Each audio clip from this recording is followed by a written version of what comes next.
النظام الجديد تحط صرمة في بقك وما تتكلمش ولا تعترض على اي حاجة، تسمع وتنفذ بس. الناس اللي انتوا عارفينهم ماشيين بنظام جديد شديد، نظام معروف بالناس والنار والحديد. المسمى الجديد مسمى ترويض العبيد. ما تستناش الخير لو عايش طول عمرك سعيد. طب ايه فيه غير السكوت والانصياع وانت عارف ان حقك مش هتاخده بالدراع؟ صراع وحوش هنا ارض الغابة، لما الفرحة والسعادة بقت كآبة. مستني ايه يا بيه؟ مستني حد يمد ايديه يعمل حاجة في البلد دي، ما حدش هيقوله ليه.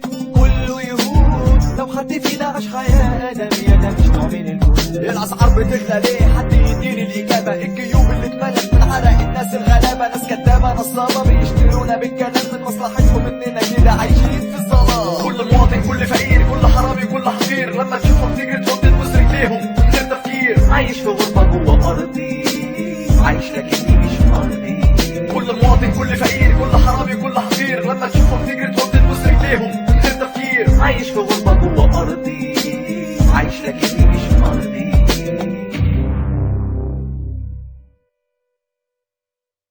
روح التغيير التبديل ده أساس المصير. احنا مش هنفضل احنا زي ما احنا، ده كتير احنا اتسرقنا اتهمنا محتاجين فلوس. احنا مش محتاجين كلام يهذب النفوس. القضية كل كلمة طالعة منا ليها معنى، كل جملة كل حرف عبر اننا اتوجعنا. اتزرعنا في مكاننا من سلاسل من حديد، كل يوم يعدي واحنا لسه زي الجليد. العصابة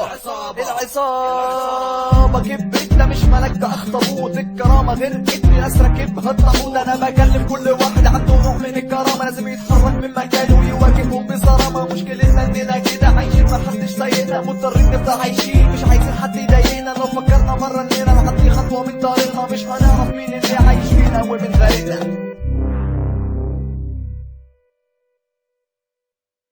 كل مواطن كل فقير كل حرامي كل حقير، لما تشوفهم تجري تحط تبوس رجليهم من غير تفكير. عايش في غربة جوه أرضي، عايش لكني مش في أرضي. كل مواطن كل فقير كل حرامي كل حقير، لما تشوفهم تجري تحط تبوس رجليهم من غير تفكير. عايش في غربة جوه أرضي، عايش لكني مش في أرضي.